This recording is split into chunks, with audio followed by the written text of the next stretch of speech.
Good day, traders. Mindset reset. Today, day 2, Tuesday, and we had a President's Day holiday in the United States yesterday and Family Day in Canada. So it was a 3-day weekend.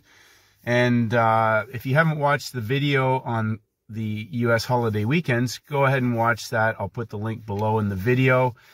I talk about holiday weekends in the U.S. and how they can lead into very large, profitable opportunities on day 2 after a narrow range day on a Monday, a holiday Monday in the United States.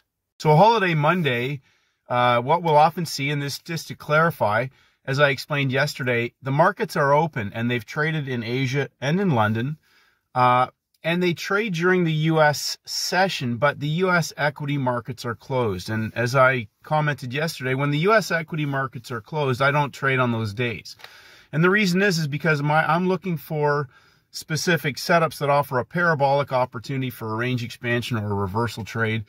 And on a day one, if the equity markets are closed, we'll tend to see the markets look like they're moving and then consolidate into a narrower range. They'll get people into the markets possibly, and there may even be trades there. And some traders, again, I want to clarify, I'm looking for setups, day 1 setups, day 2 setups, and day 3 setups, whether those are trend trades or reversal trades, and they will present as pump and dump templates in a range expansion, or dump and pump templates in a range expansion, or reversal opportunities like we saw in the Japanese yen. So understand that when the week starts, the week establishes a range, and then we'll see that range potentially expand in day 2. So a range expansion or a breakout. So we can see a breakout possibly in Asia or in London, maybe even in the US. Depends on if we have major red news on the calendar, because often news can be a catalyst for a range expansion, like we saw last week on CPI on Tuesday, day 2. I really want to paint the picture home, though, that I'm looking for specific setups on day 1, specific setups on day 2, and specific setups on day 3. And that's a different mindset than trying to predict or postulate where the markets may be going. And this is why I encourage traders, when a new week starts, understand that Monday is day 1. So if you're asking me, yeah, but there was 3-day breakout traders in the market, or Thursday was day 1, and you're still mixing up stuff and convoluting ideas, because I repeat this in every video. Monday is day 1. That's a new timing cycle. And that's the opening range in a new week. So if you go back and look at the major pairs, we had inside days, Canadian dollar, Japanese yen, possibly, I can't remember if the Swiss franc was or not, but we had range expansions in earlier sessions. Canadian dollar had a range expansion into the London session that gave a short trade in London, but that range expansion now creates a higher high. And we had major red news at 8:30 on Canadian dollar. I believe it was CPI, Canadian CPI, which gave traders a first bar opportunity, not only on the Canadian dollar, first bounce as well, but on EuroCAD and Pound Canadian cross rate pairs. So again, understanding opening range initial bounce creates our boundary, our initial high low heading into our new week. We had major red news with a range expansion in the London session, and that gave traders a possible range expansion of high and low of the week as a possible measured target on that first bounce trade, first bar trade, depending on which instrument they traded. So as the week starts, it establishes a high and low, and then we get a volatility expansion as the week trades. So as I said on gold, we're in a day 2 range expansion. We're moving towards the high of last week, but there's no best trade set up there. It was just grinding back and forth. And as one trader asked me, oh, this could dump tomorrow. What do you think? And I will say this again and again and again. I don't know what anything's going to do until it sets up going into the session. And then I'm going to look through on a day 3 tomorrow.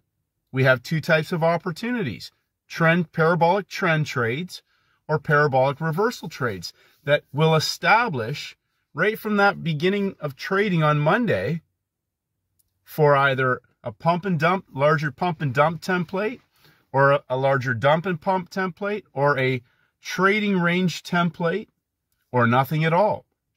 So you've either got a pump and dump in your session, a 3-session setup on day 2 for a pump and a dump, or a 3-session setup on day 2 for a dump and a pump, or you've got nothing at all. And that's as simple as I make it. So day 1, day 2, no major red news. We have major red news, I believe, tomorrow in the U.S. session. I'd have to check again. There's oil inventories on Thursday this week.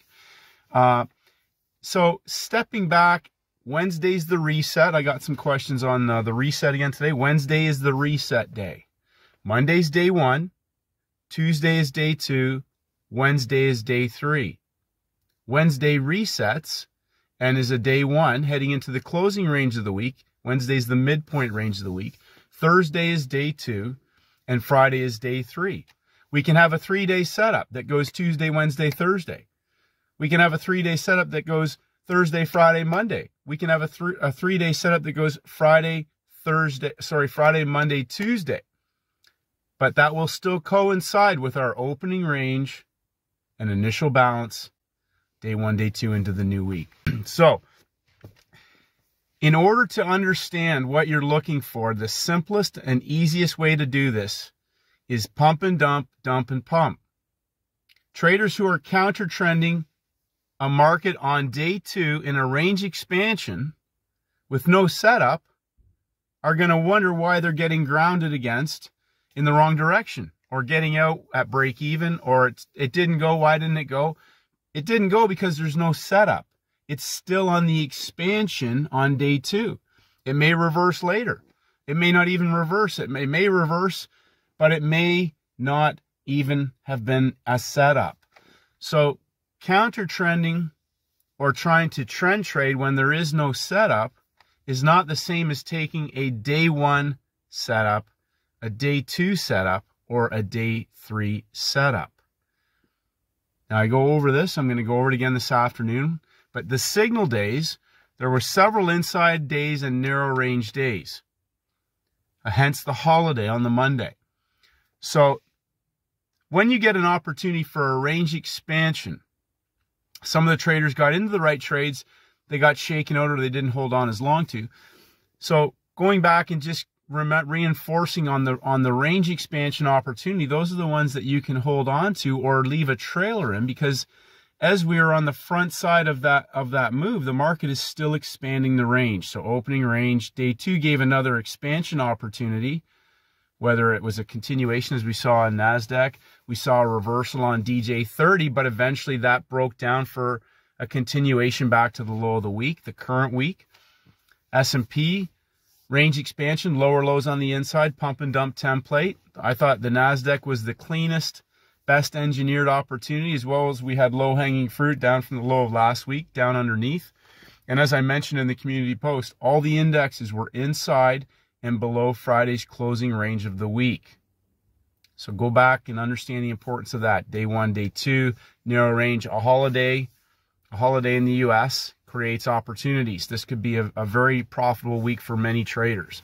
So signal days, day 1, day 2, day 3, session 1, session 2, session 3. Reset. Day 1, day 2, day 3. Session 1, session 2, session 3. Parabolic trades for either trend trades or reversal trades. And there'll be one of 2 templates. Dump and pump, pump and dump. Or it's a garbage chart. Go look at something else where it's easy to make money on. Today was day 2. Free Cash Tuesday. So tomorrow's day 3, Wednesday, Monday, Tuesday, Wednesday, day 1, day 2, day 3. Keep it simple. Trend trades, reversal trades. Pump and dump, dump and pump. Well-engineered charts, traders. Keep it simple. Congratulations to the traders today. I thought it was fantastic. All you had to do was sit on your hands and wait. And just to answer one last question, some of the markets moved, some of the currencies moved before 8:20. Correct. Oil moved first hour. Oil moved second hour. Correct.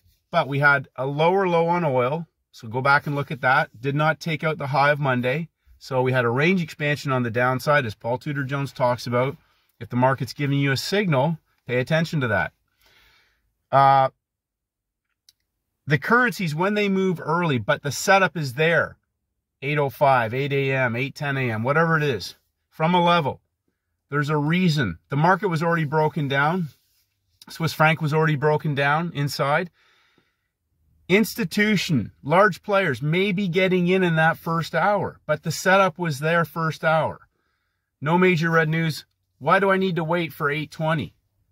Why do I need to wait for New York Open? If the entry is there first hour, once that session starts trading, that's an opportunity where the larger players and other time frame traders are driving that move. Remember, this is day 2, and we're in a broken down market, opening range initial balance coming out of the closing range of the week.